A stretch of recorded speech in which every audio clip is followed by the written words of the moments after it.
السلام عليكم ورحمة الله وبركاته. الحمد لله الذي أرسل رسوله بالهدى ودين الحق ليظهره على الدين كله فالحق أحق والباطل أزهق. أما بعد، قال الله تعالى شاكرا لأنعمه اجتباه وهداه إلى صراط مستقيم. ملے گی منزل مقصود یہ ہم ایمان رکھتے ہیں. ملے گی منزل مقصود یہ ہم ایمان رکھتے ہیں. ہم اپنی رہنمائی کے لیے قرآن رکھتے ہیں. وفاداری وطن سے ہو یہی قرآن کہتا ہے. ہم اپنے دل کے ہر گوشے میں پاکستان رکھتے ہیں. میرے نہایت ہی معزز اساتذہ کرام اور میرے ہم سفر ساتھیوں، میں آج جس موضوع کی پتیوں کو پرو کر کے ایک گلدستے کی شکل دینا چاہتا ہوں وہ ہے جشن آزادی کیسے منائے. حضرات، آزادی اللہ تعالیٰ کی ایک بہت بڑی نعمت ہے اور اس نعمت کی قدر کرنا ہم سب پر فرض ہے. جو دین ہمیں چلنے کا طریقہ بتاتا ہو، اٹھنے اور بیٹھنے کا طریقہ بتاتا ہو، لباس پہننے اور اتارنے کا طریقہ بتاتا ہو، پاکی اور ناپاکی کے مسائل بتاتا ہو، زندگی اور موت کے مسائل بتاتا ہو، وہی دین ہمیں یہ بھی بتاتا ہے کوئی خوشی ملے تو کیا کرنا ہے، کوئی نعمت ملے تو اس کی قدر کیسے کرنی ہے.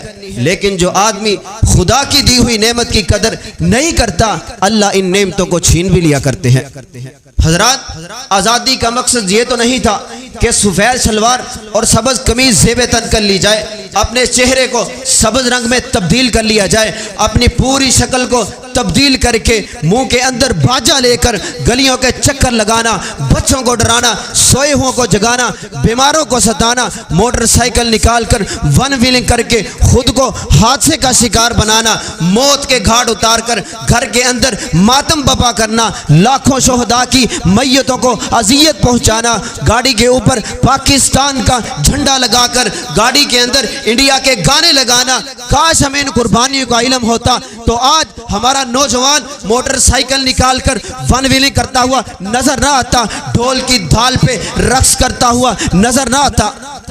چمن میں تلخ نوائی میری گوارا کر، چمن میں تلخ نوائی میری گوارا کر، کہ کبھی زہر بھی کرتا ہے کار تریا کی.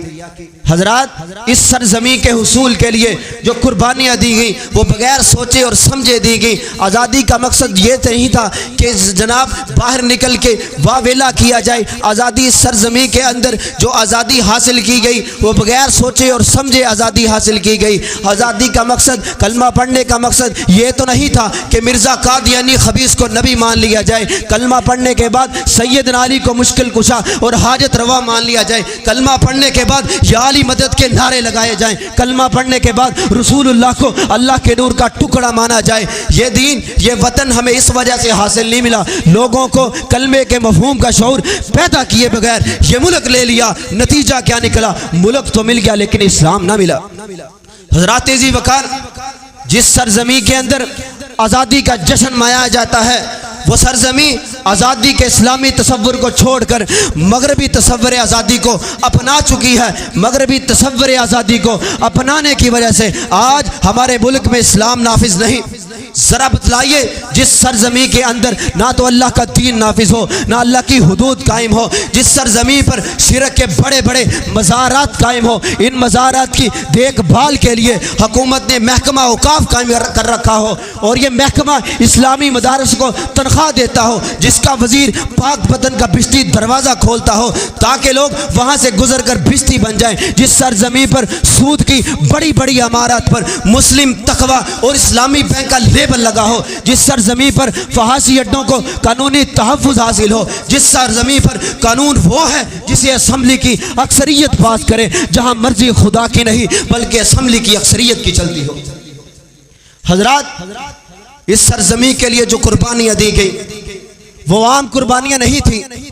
وہ قربانیاں آج حکمرانوں کے اندر حکمرانوں کو دیکھا جائے، آج کے حکمرانوں کا جائزہ لیا جائے، جس سرزمین کے حکمرانوں کا اسلام کے بارے نظریہ یہ ہو کہ اسلامی سزائیں وحشیانہ سزائیں ہیں، جس ساری زمین کا حکمران اپنے دائیں بائیں کتے بٹھا کر اپنی تصویر بنائے اور کہے کہ میرا آئیڈیل اتاترک ہے، ایسی سرزمین میں جشن آزادی اسلام کے مطابق اسی وقت منایا جا سکتا ہے جب اسمبلی کے باہر لکھے ہوئے کلمے کو اسمبلی کے اندر نافذ نہ کر دیا جائے۔